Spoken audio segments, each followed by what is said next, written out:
नमस्कार, स्वागत है। आप देख रहे हैं बक्सर ऑनलाइन न्यूज और मैं हूं आपके साथ गुलशन सिंह। बिहार में विधानसभा चुनाव का शंखनाद हो चुका है। चुनाव आयोग ने तारीखों का ऐलान भी कर दिया है। पूरे प्रदेश में आदर्श आचार संहिता भी लागू हो चुका है। प्रशासनिक स्तर पर तैयारियां भी पूरी लगभग कर ली गई है।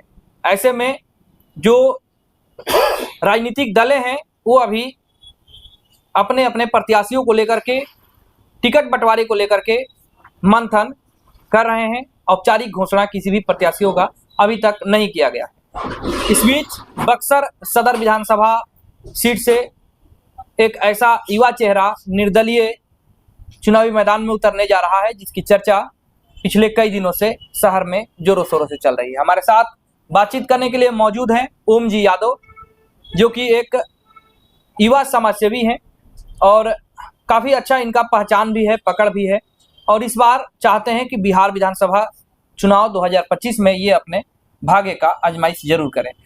आपका हमारे चैनल में स्वागत है। धन्यवाद भैया।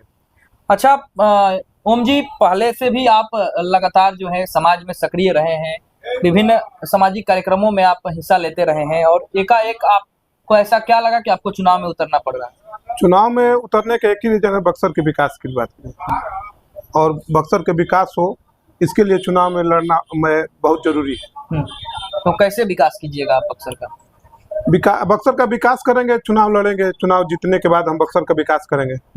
तो आपको लगता है कि एक तरफ महागठबंधन है, एक तरफ एनडीए है, एक तरफ बसपा है, जन सुराज है, तमाम पार्टियां हैं जहां पर एक से एक बड़े बड़े नेता हैं, उनके पास बाहुबल है, धनबल है, कार्यकर्ताओं का टीम है, और उस बीच में एक आप जैसे युवा उसमें टिक पाएगा? सब पार्टी अपने अपने पार्टी में सीमित हैं। हम समाज के साथ खड़े हैं और समाज हमको बोला है कि आप चुनाव लड़िए, हम आपके साथ हैं। और हमको धन की जरूरत नहीं है, धन को उसको जरूरत पड़ती है जो वोट किनने की जरूरत पड़ेगा। हमको तो वोट किनना ही नहीं है, हमको तो जनता ही हमको पैसा देकर चुनाव लड़ा रही है, तो हमको धन की जरूरत नहीं है। और पार्टियां है तो पार्टियां इससे पहले बहुत है। इससे पहले एक किला वाले बाबा 10 बरस ले हैं। किला वाला बाबा? हाँ, किला वाले एक बाबा हैं जिनका नाम हम नहीं ले सकते हैं, माननीय है तो उनका नाम हम नहीं ले सकते हैं। 10 बरस ले बक्सर का कोई विकास नहीं हुआ। 10 बरस में उनका विकास का एक भी शिलान्यास हम नहीं देख रहे हैं। तो विपक्ष में है तो कैसे विकास करेंगे? विपक्ष में विधायक का बहुत बड़ा पावर होता है भैया। अरे गोड़ हाथ पर गिर कर कहीं से आप किसी भी मंत्री आते हैं, उनका आवेदन दिए हैं कि ये हमको चाहिए, चाहे अपने फंड लेकर किए हैं। ये होना चाहिए ना, फंड भी मिलता है 5 करोड़ को, लगभग 5 करोड़ मिलता है उनको। तो 5 करोड़ कहाँ काम किए हैं? 5 करोड़ रुपया कहाँ किए हैं? एक रोड बनाए हमको जहां तक जानकारी मिली है तो पुलिस लाइन में जाकर, और जितने रोड नाली बनाए हैं अपने हित नाता और मित्रों को ठेकेदार बना दिए हैं। विकास तो सिर्फ किला वाले बाबा का हुआ, बक्सर का विकास नहीं हुआ है। तो बक्सर आप बोल रहे हैं विकास नहीं हुआ, तो फिर 2 बार से विधायक कैसे चुने जा रहे हैं यहाँ से? गलतफहमी में लोग, एक बार तो गलतफहमी में चुना गया, दूसरा बार आंख में धूल झोंके है। धूल झोंके कि नहीं, हम उस बार हमसे गलती हो गई, इस बार जिताइए, हम आप लोग के साथ विकास करेंगे। बक्सर का ये मुद्दा है, हम विकास करने के लिए, बाकी उस मुद्दे पे एक भी मुद्दे पे ये खड़े नहीं उतरे। तो फिर इस बार क्या होगा उनका? इनके इस बार विदाई हो गया है, विदाई तो हो गया है, अब सिर्फ घोषणा बाकी है विदाई जाने के लिए। हाँ, ट्रेन के आने के इंतजार में है, वो जाएंगे यहाँ से। आपको क्या लगता है कि ओम जी यादव पर जिस समाज के भरोसे आप आ रहे हैं मैदान में, और वो समाज आपके साथ खड़ा रहेगा? समाज मेरे साथ खड़ा है, एकदम लास्ट समय तक खड़ा रहेगा। लास्ट समय नहीं, हम समाज के साथ हम 5 बरस ले खड़े हैं और समाज हमारे लिए खड़े रहेगा हमेशा। और चुनाव के बाद भी हम समाज में रहते हैं, दिन रात मेरा काम ही है समाज काम करना। अच्छा, नामांकन कब करने जा रहे हैं? हम 14 तारीख को नामांकन करें किला मैदान से। मेरा सुबह 9 बजे से यहाँ टाइम टेबल दिए हैं। 14 तारीख को है मेरा नामांकन। क्या क्या तैयारियां की है? सब तैयारियां है, ज्यादा तामझाम नहीं है, क्योंकि हम लोग थोड़ा गरीब है, धन पशु तो है नहीं हम लोग, इसलिए ज्यादा तैयारियां नहीं है। जो भिक्षा के रूप में मिलेगा वही सब जनताओं के बीच में देते हुए हम लोग को निकलना है। आशीर्वाद के बल पर हम चुनाव मैदान में रहें। आपकी प्राथमिकताएं क्या रहेंगी? शिक्षा, बेरोजगारी और विश्वामित्र जी की मूर्ति स्थापना करना, तड़का जी का मूर्ति स्थापना करना, राम लक्ष्मण का मूर्ति स्थापना करना, जिससे बक्सर की पहचान अभी तक किसी भी नेता ने आवाज नहीं उठाया विश्वामित्र जी के नाम पर और तड़का जी के नाम पर। विश्वामित्र जी के नाम पर ही बक्सर का नाम विश्वामित्र है और तड़का जी का कर्म भूमि है बक्सर।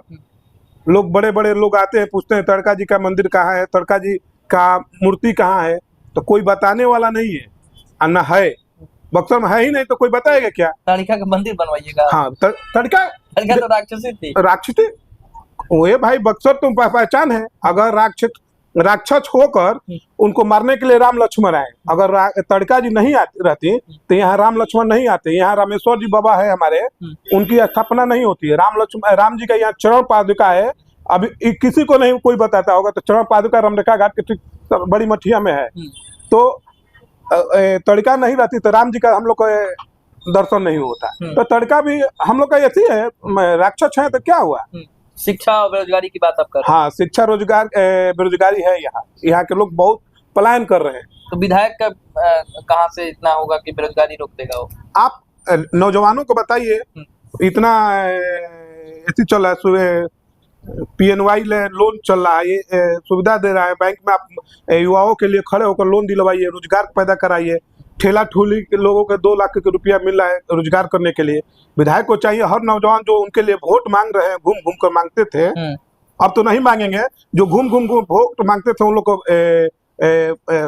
पैसा दिलवाने के काम करना चाहिए था, मगर वो तो सिर्फ अपने परिवार में ही सिमट कर रह गए, ठेकेदारी बांटने और पान खाने के अलावा तो कोई काम नहीं किया। तो बात ही नहीं की है। यहाँ का अस्पताल सदर अस्पताल रेफरल अस्पताल बन गया है पूरे जिले के लिए। ये हम इससे पहले इंटरव्यू में किए हैं स्वास्थ्य के लिए। यहाँ के हॉस्पिटल, हमारी हॉस्पिटल की कहानी है कि किला वाले बाबा के एक प्रतिनिधि वहाँ रहते हैं, और वो प्रतिनिधि क्या करते हैं, पैसा उगाही के काम करते हैं। वहाँ से जितना पैसा हो, डॉक्टर से मेडिकल के में दवा है कि नहीं है तो उसका पैसा अपने उठा कर लेकर आते हैं। यहाँ हमारे जैसे अगर नौजवान आरोप लगा रहे हैं पैसा उगाही का, ये तो सारा बक्सर की जनता जानती है कि ब्लेड से हाथ कट जाएगा तो यहाँ डॉक्टर जाने पर रेफर कर देता है। भाई काहे रेफर करते हो, तू MBBS हो, डॉक्टर हो, क्यों रेफर कर रहे हो, इलाज कीजिए पहले।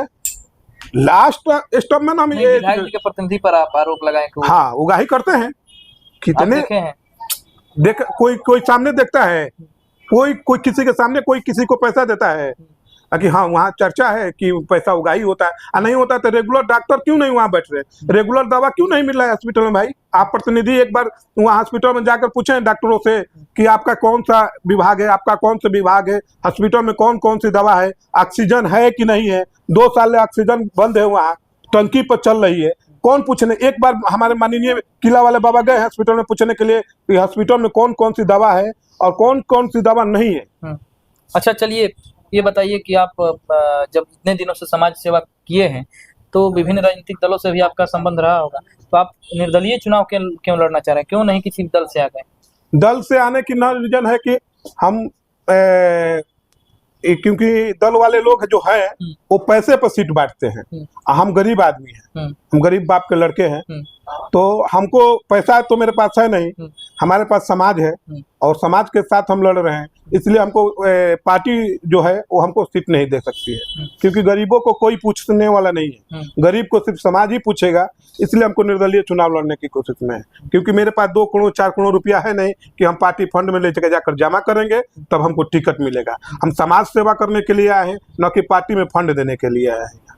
चुनाव भी जीतेंगे तो समाज के लिए जीतेंगे, बक्सर के नौजवानों के लिए चुनाव जीतेंगे, बक्सर के नौजवानों के लिए। हाँ, पूरी तरह से तैयार है, चुनाव लड़ेंगे हम लोग। 14 तारीख को मेरा नॉमिनेशन भी है, पूरी तरह से तैयार है और ये स्वस्थ है कि हम इस बार विधानसभा चुनाव बहुत बढ़िया मतों से चुनाव जीतेंगे भी। तो ये थे हमारे साथ ओम जी यादव, जो कि निर्दलीय उम्मीदवारी इस बार अपना पेश करने जा रहे हैं बक्सर सदर विधानसभा क्षेत्र से। आगामी 14 तारीख को इनके द्वारा अपना नामांकन पर्चा दाखिल किया जाएगा। उसको लेकर के ये अपने समर्थकों के साथ, अपने शुभचिंतकों के साथ लगातार बैठक और तैयारियां कर रहे हैं। इन्होंने कहा कि समाज के कहने पर ये इस बार चुनावी मैदान में उतरे हुए हैं और समाज इनको उम्मीद है कि समाज इनका साथ देगा और ये चुनाव में बेहतर प्रदर्शन करते हुए बक्सर का प्रतिनिधित्व करेंगे। बने रहे हमारे साथ, फिर मिलेंगे। धन्यवाद।